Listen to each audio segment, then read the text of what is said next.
Magandang araw, Bagong Pilipinas. Narito ang Police News Express sa oras na ito. Inanunsyo ni Chief PNP Police General Nicolas Torre III ang pagdaragdag ng mental health support bilang isa sa option sa 911 emergency hotline sa kanyang mensahe sa sinagawang Monday flag raising sa Camp Crame. Sa bagong sistema, kapag tumawag ang isang individual sa 911, maaari nilang i-press ang number 4 kung gusto lang nila ng kausap. Aniya, batay sa datos, halos 2,000 Pilipino ang nagtakang kitilin ang kanilang sariling buhay mula Enero hanggang Hunyo ngayong taon.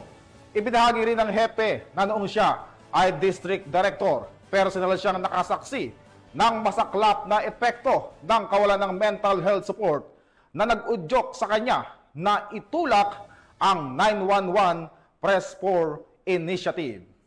Isa sa mga gusto natin sa ating 911 na choices, kung may gusto lang kayong kausap, choice number 4. Because when you dial 911, press 1 for police assistance.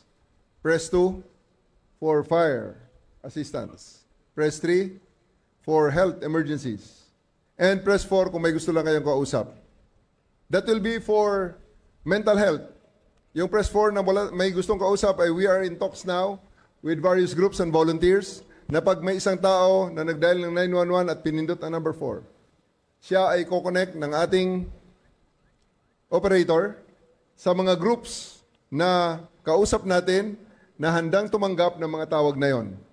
Marami sa ating mga kababayan na nangangailangan lang ng kausap since January to June in the first half of the year. Almost 2,000 Filipinos killed themselves. Suicides. Diyan sa isang syudad kung saan ako naging district director, niraise ko rin ang alarm.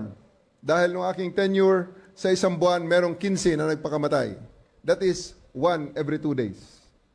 Kaya inilagay natin, choice number 4, kung gusto niya lang ng kausap, at ito ay mag-operationalize pag matapos natin makausap ang mga volunteers at mga civic organizations at mga NGOs na magbibigay sa atin ng mga ready counselors na tatanggap sa mga tawag na ito.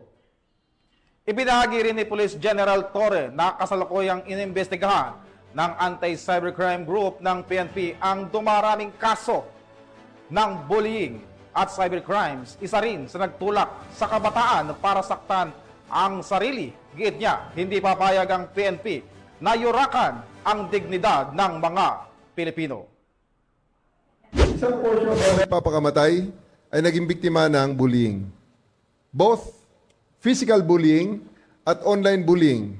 Right now, our ACG are investigating sizable number of bullying cases online. Blackmail, bullying, and many other crimes perpetrated on the cyberspace. But I want to focus on bullying.